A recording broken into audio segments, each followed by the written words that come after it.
Şöyle öncelikle davet geldiğinde çok mutlu oldum. Çünkü Ermenistan'ı hep açıkçası merak etmiştim. Özellikle Hrant Dink'in ölümünün ardından çok daha yoğunlaşan bir merakım vardı açıkçası. Kültür ve sanat alanındaki merakım buraya geldikten sonra çok daha farklı bir yöne doğru evrildi. Çok net söylemem gerekirse hani bu kadar güçlü ve iyi müzeler ve sanat alanındaki çalışmaları beklemiyordum diyebilirim. Buraya gelirken en çok merak ettiğim şey buranın kültürü ve mutfağıydı.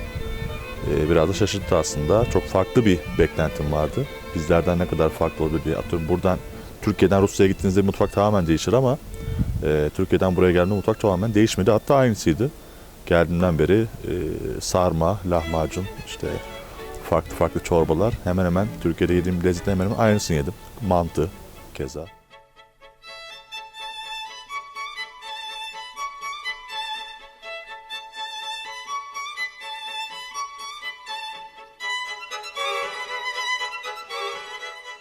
Benim için önemli burası çünkü bulunduğumuz yer, bulunduğumuz coğrafya çok özel bir coğrafya.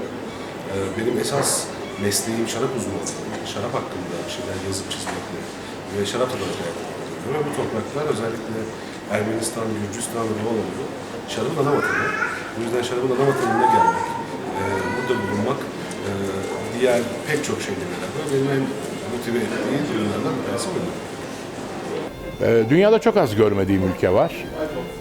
Ermenistan bunlardan bir tanesiydi ama Türkiye'deki belli ön yargılar nedeniyle de günün birinde bu ülkeye gidip gitmeyeceğimi bilmiyordum açıkçası.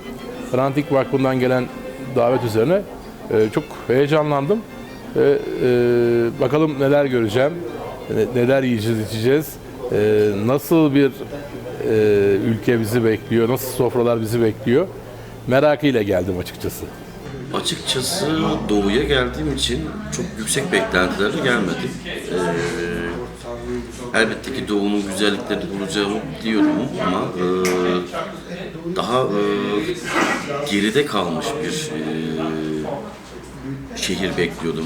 Şu an Erivan'ı gördüğüm için söylüyorum. Erivan beklentilerimin çok çok üstünde bir şehir çıktı. Mimari yapısı, galerileri, yeme içme dünyası özellikle beni ilgilendiren kısmı, halkı, yaşam biçimiyle gayet batılı bir şehir havasını çok güzel yansıtıyor.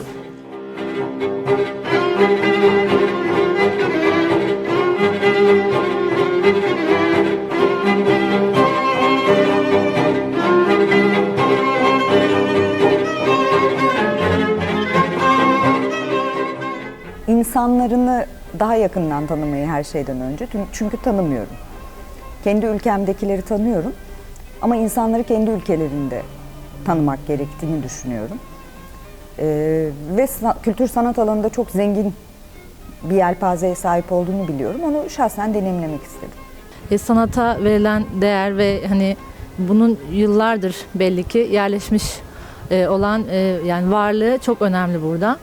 İstanbul'dan gelen yani biri olarak açıkçası bu beni çok mutlu etti. Çünkü İstanbul'da biraz bunun sıkıntısını yaşıyoruz. Hala daha kültür sanata verilen değer ya da işte açılan alan çok sıkıntılı.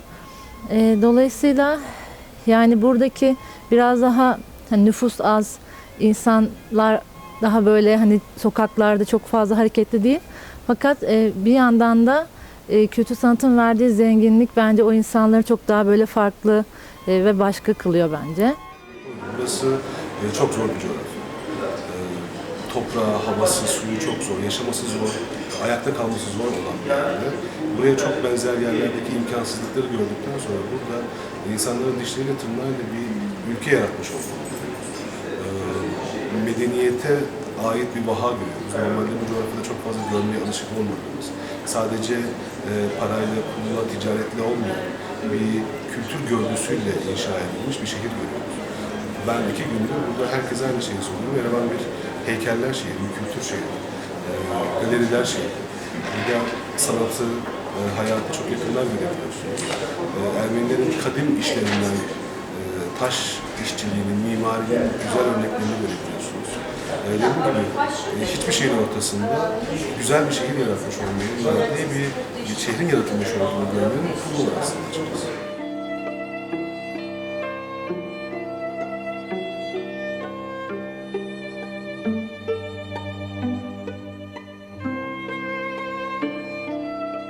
Çünkü burası hem Van'ın komşusu, hem Kars'ın komşusu, hem Ağrı'nın komşusu ve aslında ayna gibi bir yer.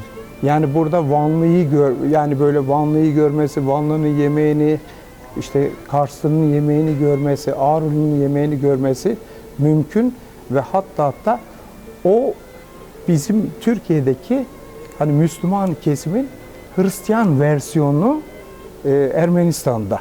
Bunu merak ediyorsalar bence mutlak rahatlıkla gelsinler. Burada öyle Türklere tükaka gözüyle kesinlikle bakılmıyor. Yani bunu bir ırkçılık vesaire gibi bir şey yok.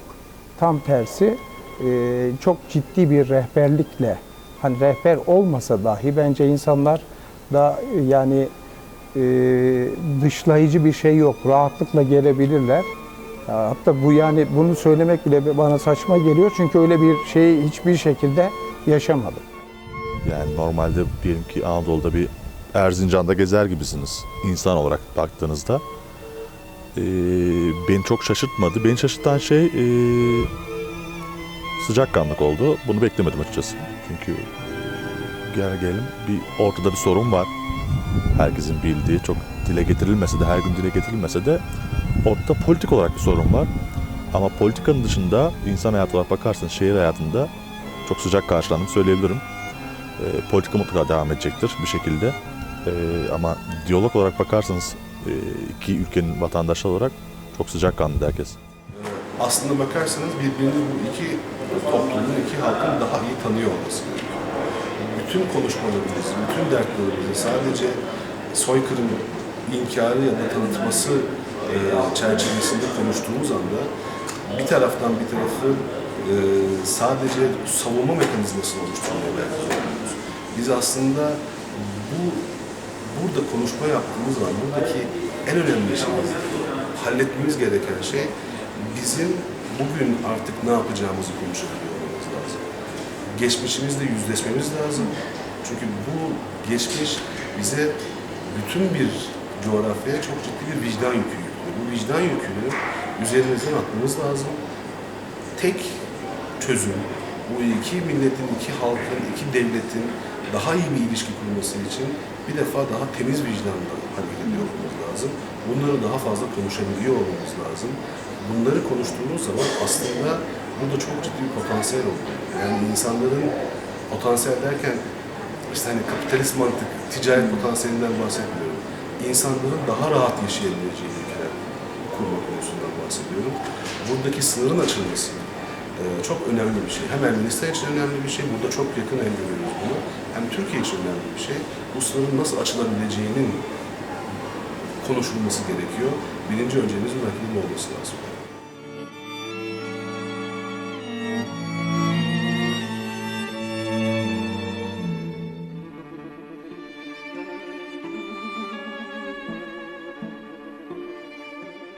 İnsanlar birbirlerini severlerse, hangi kültürden, hangi ırktan, hangi cinsten, hangi dinden oldukları fark etmeden, hiç bunları bizi ilgilendirmeden insanlar birbirlerini sevip birbirlerini anlamaya çalışırlarsa herhalde sonrası çok daha kolaylaşacaktır.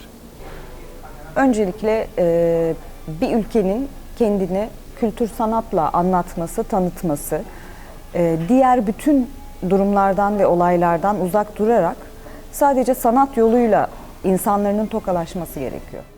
Burada biraz siyasiler halkın önüne geçiyorlar gibi geliyor bana. Onların bu şeyi siyaseten bunu kullanmaktan artık vazgeçmeleri, halka da artık geçmişte kalmış şeylerle ilgili sürekli kafalarına aynı şeyleri ısıtıp kazınmaya çalışmaları. Tabii bu uzun bir süreç. Eğitim kitaplarından çocukluk yaşlardaki ilk eğitim, ilk öğretim kitaplarından başlayıp sonraki yıllara kadar anlatılması gereken, öğretilmesi gereken bir şey. Ya da çok fazla artık geçmişi kurcalamanın mantığı yok. Önümüze bakalım. Aynı coğrafyada yaşayan insanlardık. Aynı şekilde mutlu bir şekilde yaşandığı dönemler oldu. Şimdi olmasında da bir sıkıntı yok. If people know more about Armenia, I'm sure they would be willing to come here more.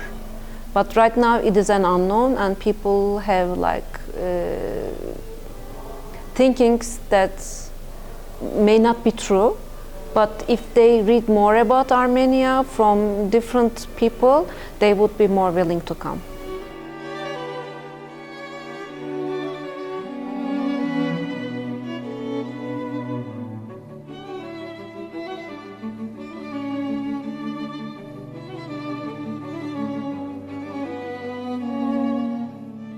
Medyanın öncü rolü üstlenmesi lazım bunda. Ama tabii yani Ermenistan medyasını bilmiyorum. Yani Türkiye'yi nasıl görüyorlar, nasıl bakıyorlar takip etme şansım olmadı.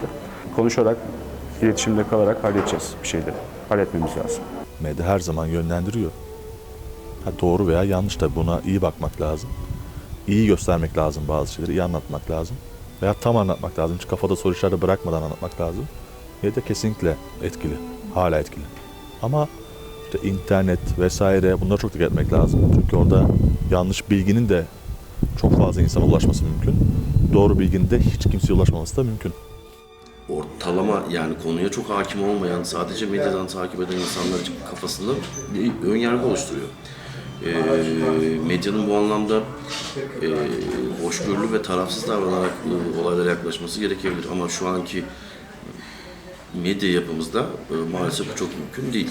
Medyanın burada çok önemli bir rolü var. Medyanın buradaki rolü hamasi konuşmalar, hamasi kısa vadede kâr getiren işlerdense ileriye dönük, diyaloğu yaratıcı, arttırıcı şekilde konuşmalar yapılması lazım.